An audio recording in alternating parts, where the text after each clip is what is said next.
क्या आपने कभी सोचा है कि एक राजकुमारी अपना महल, अपने परिवार, सब कुछ को छोड़कर अपने प्रभु कृष्ण के लिए समर्पित हो गई? ये कहानी है मीराबाई की, जो अपने अतुलनीय भक्ति और प्रेम के लिए प्रसिद्ध है।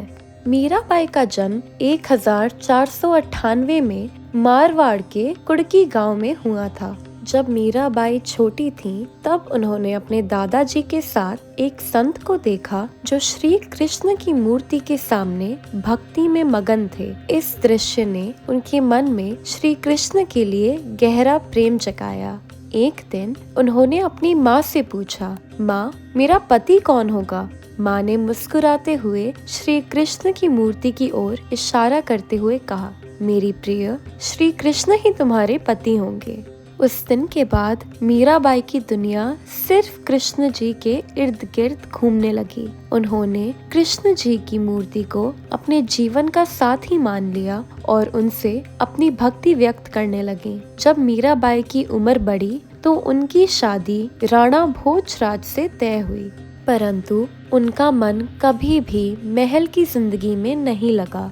वो अपने कृष्ण के प्रेम में इतनी मगन थी कि रात भर वे उनके भजन लिखती, मंदिर में नृत्य करती और कृष्ण की मूर्ति के साथ अपने मन की बातें करती। उनके इस भक्ति भाव को देखकर उनके ससुराल वालों ने उन्हें रोकने की बहुत कोशिश की। उन्होंने श्री कृष्ण की मूर्ति तोड़ दी, मीराबाई को महल में बंद कर दिया, पर उनकी श्रद्धा कभी नहीं टूटी। कहते हैं एक बार उन्हें विष का प्याला दिया गया, पर वो भी कृष्ण जी का प्रसाद बन गया। कृष्ण जी ने हर मोड़ पर अपने भक्त की रक्षा की और मीराबाई ने ये साबित कर दिया कि प्रेम सच्चा हो तो भगवान कभी अपने भक्तों का हाथ नहीं छोड़ते। मीराबाई ने अपना जीवन वृंदावन और द्वारका में कृष्ण की भक्ति में समर्पित कर दिया। उन्होंने अपने भजनों के माध्यम से कृष्ण के प्रेम को व्यक्त किया, जो आज भी लोगों के मन को शांति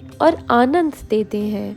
उनका प्रसिद्ध भजन पायो जी मैंने राम रतन धन पायो उनकी भक्ति और समर्पण को दर्शाता है। कहा जाता है कि द्वारका मंदिर में श्री कृष्ण ने उन्हें अपनी मूर्ति में समा लिया और वे उनमें मिल गईं। उनका जीवन एक मिसाल है उन सब के लिए जो अपने मन से कृष्ण जी की ओर प्रगतिशील भक्ति करना चाहते हैं, क्योंकि भक्ति का रास्ता कठिन हो सकता है, लेकिन जो सच्चे मन से कृष्ण जी को पुकारते हैं उनकी आवाज कभी भी असुनी नहीं जाती। आज भी मीराबाई के भजन कृष्ण जी के मंदिरों में गूंज रहे हैं और उनका जीवन एक अमर ज्योति की तरह चमकता है, जो भक्ति और प्रेम की शक्ति को दर्शाता है।